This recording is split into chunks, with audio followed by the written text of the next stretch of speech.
Part 4 की शुरुआत में दिखाते हैं कि गिब्यूम को किसी अनजान इंसान से एक वीडियो मिलता है जिसमें नशे में डेविड जेबियम से ब्राइब यानी रिश्वत एक्सेप्ट करता हुआ दिखता है। ये देखकर गिब्यूम शॉक हो जाती है। बाद में जब ये दोनों कोर्ट से जाने लगते हैं तो डेविड की मुलाकात वहाँ के सिक्योरिटी गार्ड से होती है जिसे वो काफी अच्छे से पेश आता है और उसकी तबीयत के बारे में पूछता है। तो गिब्यूम कंफ्यूज हो जाती है क्योंकि डेविड का बिहेवियर काफी अजीब है। एक पल तो वो अपने सिक्योरिटी दोस्त की चिंता करता है और अगले ही पल वो अपनी ऑनलाइन रेपुटेशन का घमंड करने लगता है कि वो यहाँ कितना फेमस है। बाद में गिब्यूम लोगों से थोड़ा पूछताछ करती है तो पता चलता है कि डेविड पर पहले भी रिश्वत लेने का आरोप लग चुका है और कोर्ट की रेपुटेशन बचे रहे इसलिए ये बात दबा दी गई और उसे जज की पोजीशन से हटा दिया गया। अब ये जानकर वो अपसेट हो जाती है और ऑफिस आकर उससे रूखा रूखा सा व्यवहार करने लगती है। तो डेविड सोचता है आज इसका कुछ ज्यादा ही नहीं हो रहा। खैर बाद में पता चलता है कि पूरी प्रो बोनो टीम को ह्यूमन राइट्स संगठन के फुटबॉल मैच में इनवाइट किया गया है। तो डेविड पहले ही कह देता है कि ये मेरे बस की बात नहीं है, मैं नहीं जाऊंगा, ये कहकर चले जाता है। लेकिन अगले पल दिखाते हैं कि वो फुटबॉल मैच के मैदान में खड़ा होता है और अपनी टीम को अपने पूरे जोश के साथ समझा रहा होता है कि मैच खेलना कैसे। अब उसे देख टीम का एक बंदा कहता है कि उनका टीम लीडर काफी डरावना है। तो गिब्यूम कहती है हाँ, वो थोड़ा जीतने से ऑब्सेस्ड है। अब होता है मैच शुरू और डेविड मैदान में आते ही हद से ज्यादा कॉम्पिटिटिव हो जाता है, यानी कि उसे हर हाल में जीतना है। लेकिन एक प्रॉब्लम है क्योंकि जो उनके अपोजिट वाली टीम है वो बहुत स्ट्रॉन्ग है, तो वहीं प्रो बोनो टीम पूरी तरह फिसड्डी। तो वहीं एक मोमेंट ऐसा आता है जब जूनियो गलती से अपोजिट टीम के लिए गोल कर देता है और बस पूरी प्रो बोनो टीम हार जाती है, वो भी बहुत बुरी तरह क्योंकि वो लोग एक भी स्कोर नहीं कर पाए थे। वैसे उनकी अपोजिट टीम के लोग यांगचन गांव से होते हैं। यांगचन एक मल्टी कल्चरल विलेज है, यानी कई संस्कृतियों वाला गांव जहां बहुत सारे बाहर से आए लोग और दो नस्लों के माता पिता से पैदा हुए लोग रहते हैं। और उसी टीम की हेड चीयर लीडर जिसका नाम काया है वो बहुत सुंदर, जवान और मॉडर्न सोच वाली है और वही है जो अपने पति से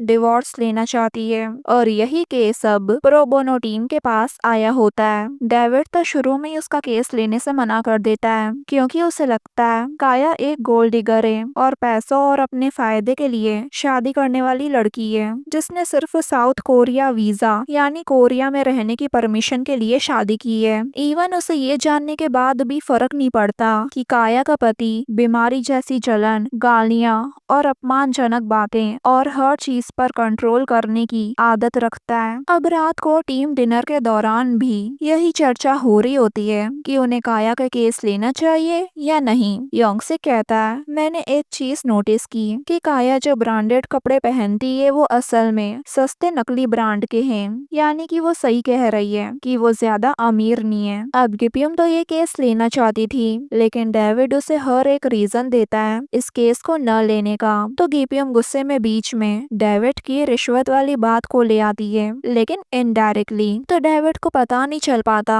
कि गिब्यूम को उस वीडियो के बारे में पता है भी कि नहीं। गिब्यूम उसे बहरहम और ऊपर ऊपर से सोचने वाला कह देती है तो डेविड को गुस्सा आ जाता है। लेकिन फिर योंगसेल जैसे तैसे माहौल को शांत करता है और सजेशन देता है कि क्यों ना सब मिलकर यांगचन गांव जाए और चुपचाप पता लगाएं कि आखिर काया किस तरह की लड़की है और सही में उसका पति वैसा है भी कि नहीं जैसा वो बता रही है। तो सब मान जाते हैं। अब अगले दिन सब पहुंचते हैं उस गांव में। वहां वो लोग ये बहाना बनाकर आए होते हैं कि वो गांव वालों की मदद करेंगे, लेकिन डेविड की हालत तो पहले ही खराब हो जाती है। तो वहीं टीम के बाकी मेंबर्स पूरे जोश के साथ दूसरे लोगों की मदद करते हैं और मदद करते करते काफी बातें उनसे उगलवा लेते हैं। पता चलता है कि काया इस गांव के नेता की बहू है और गांव वाले उससे जलते हैं और उसे कैरेक्टर लेस कहते हैं। अब टीम काफी परेशान हो जाती है क्योंकि गांव वाले बस चुगली करना जानते हैं, एक दूसरे का साथ देना नहीं। और अगर हालात ऐसे ही रहे तो वो लोग काया का केस लेने के बाद भी विटनेस किससे बनाएंगे। डेविड तो साफ साफ कह देता है कि गांव के लोग भी शहर वाले जितने ही सेल्फिश होते हैं। वैसे अब पूरी टीम ने सारा दिन गांव वालों की जो मदद करी थी उनके काम में, तो गांव के नेता ने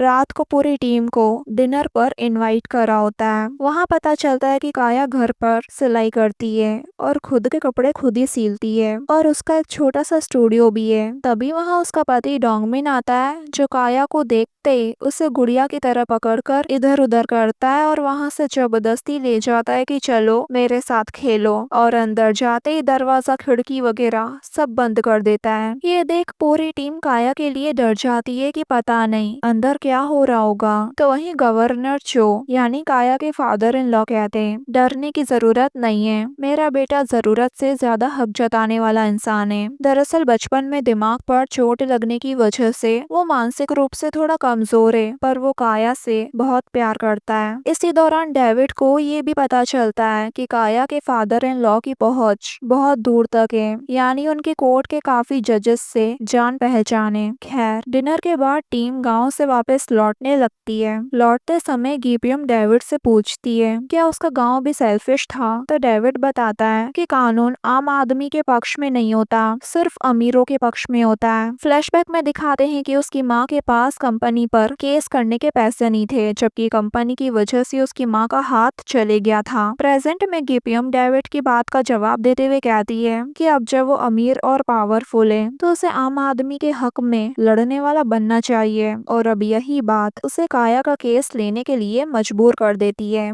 लेकिन उनकी लॉ फर्म इसके खिलाफ होती है। तो अब गीपियम डायरेक्ट जंगिन के पास जाकर उसे डेविड के रिश्वत वाली वीडियो दिखाकर धमका के मजबूर करती है और उसका सपोर्ट हासिल कर लेती है। तो वहीं डेविड को जब ये पता चलता है कि जंगिन उसके सपोर्ट में खड़ी है तो वो उसे थैंक यू कहता है। तब जंगिन बताती है कि गीपियम ने तुम्हारा वो रिश्वत वाला वीडियो दिखाकर मुझे धमकी दी थी, इसलिए मुझे तुम्हारा सपोर्ट करना पड़ा। तो ये जानकर वो शॉक हो जाता है और कहता है कि उसके पास वो वीडियो कहाँ से आया। तो जंगिन कहती है ये तुम्हारी प्रॉब्लम है, वैसे देखा जाए तो उस लड़की में नेगोशिएट करने का टैलेंट अच्छा है, ये कहकर चली जाती है। खैर अब होती है काया के केस की इन्वेस्टिगेशन शुरू। पूरी टीम की बातों से पता चलता है कि काया फुटबॉल मैच के बाद जब भी उनसे मिली उसने अपने आप को पूरा कवर करके रखा था, जबकि इतनी गर्मी में कोई भी अपने गले तक को कवर क्यों करेगा। और साथ ही वो चुपचाप डिवोर्स लेना चाहती है और कोई हंगामा नहीं चाहती। अब उन्हें कुछ गड़बड़ लगने लगती है, इसलिए डेविड और गीपियम चुपके से काया से गांव में मिलने आते हैं और उसको जोर देते हैं कि वो सच बताए। तब जाके वो अपने शरीर पर चोटों के निशान और गर्दन पर गला दबाने का निशान दिखाती है। अब अगले दिन कोर्ट का सीन दिखाते हैं जहाँ काया के पति डोंगमिन पर अटेम्प्ट टू मर्डर यानी हत्या की कोशिश का आरोप लगता है। वहाँ पर एक वेट्रेस गवाही देती है कि उस रात गांव के कुछ लड़कों ने नशे में डोंगमिन को उकसाया ये कहकर कि काया इधर उधर लोगों के साथ सोती है, और वो फ्यूरियस होकर घर जाने के लिए निकल गया था। फिर काया अपने बयान में बताती है कि डोंगमिन ने घर आकर उसके कपड़ों की अलमारी खराब कर दी थी, उसमें से सारे कपड़े निकाल कर फाड़ने लग गया, उसका फोन भी छीन लिया, यहाँ तक कि उसे कमरे में भी बंद कर दिया था। अब डेविड के जोर देने पर काया ये भी मान लेती है कि बाद में डोंगमिन ने उसका गला दबाया था। अब डोंगमिन काया की गवाही से परेशान दिखता है, तो अचानक काया कह देती है कि वो बुरा इंसान नहीं है, बस उससे गलती हो गई। अब हियरिंग के बाद पता चलता है कि कोई भी गांव वाला गवाही देने को तैयार नहीं है और काया को इस अटेंशन यानी लोगों की नजरों से शर्म आने लगती है। वैसे काया के जाने के बाद गीपियम डेविड को दोष देती है कि उसी ने केस को बेवजह बड़ा बना दिया है। तो गुस्से में डेविड भी पलट कर कहता है कि वो केस को संभाल ले, क्योंकि उसे ब्लैकमेल करना तो अच्छे से आता ही है, वैसे वो उसे ताना मार रहा था। फिर जब गीपियम घर आकर उदास बैठी होती है तब उसके डैड उसे देख उसके पास आते हैं और उसका मूड अच्छा करने की कोशिश करते हैं। तो गीपियम कहती है एक बार भरोसा टूट जाए तो दोबारा ट्रस्ट करना बहुत मुश्किल होता है। अब अगली हियरिंग यानी अदालत की सुनवाई में डोंगमिन कहता है कि उसने काया का गला नहीं दबाया, बस पकड़कर हिलाया था, और उसने ऐसा इसलिए किया क्योंकि काया ने कहा था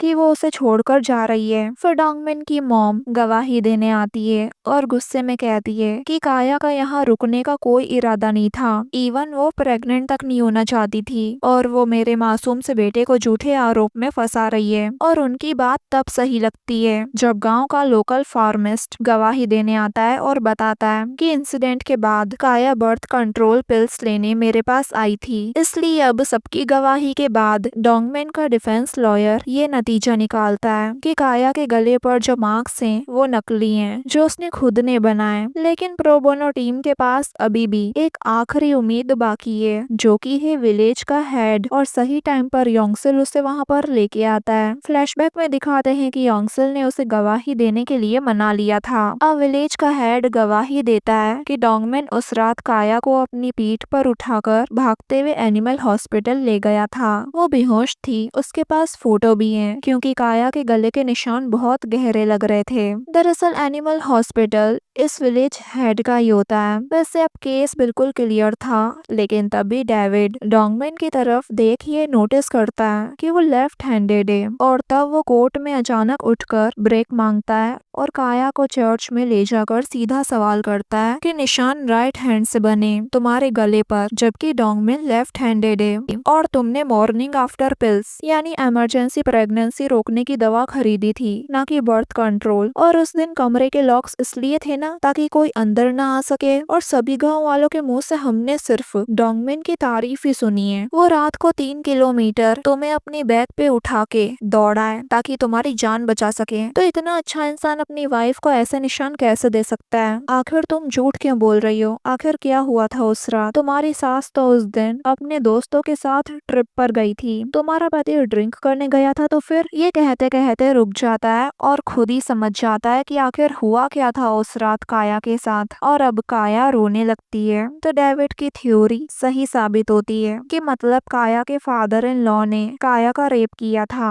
और फिर उसका गला दबा के उसे मारने की कोशिश की। अब ये सच जब सबके सामने आता है तो सबके होश उड़ जाते हैं और फिर डीएनए एविडेंस से ये साबित हो जाता है कि काया सच कह रही है। तो काया के फादर इन लॉ को गिरफ्तार कर दिया जाता है। वैसे काया दुखी होती है क्योंकि वो डोंगमिन को हर्ट नहीं करना चाहती थी। तो गीपियम उसे समझाती है कि प्यार में अंधी मत बनो। तो काया कहती है ये प्यार नहीं है, मैं बस डिवोर्स लेके अपनी खुद की जिंदगी जीना चाहती हूँ। अब अगले दिन जैसे ही ये केस कोर्ट में क्लोज होने चाहता है, तभी वहाँ म्योंगयन आके ऐलान करता है कि काया और डोंगमिन की शादी वैलिड ही नहीं है। म्योंगयन वही है जो डेविड से जलता है और दोनों बिल्कुल एक दूसरे को सहन नहीं कर सकते। खैर वो आगे बताता है कि काया ने साउथ कोरिया आने से पहले एक बच्चे को जन्म दिया था। अब ये सुनकर तो सभी शॉक हो जाते हैं क्योंकि केस अब बिल्कुल ही बदल चुका था। म्योंगयन बताता है कि अब मैं डोंगमिन का नया लॉयर हूँ और फिर वो कानूनी रूप से शादी का रद्द होना और 100 मिलियन का मुआवजा मांगता है। दरअसल काया के प्रेगनेंसी वाली बात उसके फादर इन लॉ ने जेल में होते हुए म्योंगयन को बताई थी कि मैंने उसके पेट पे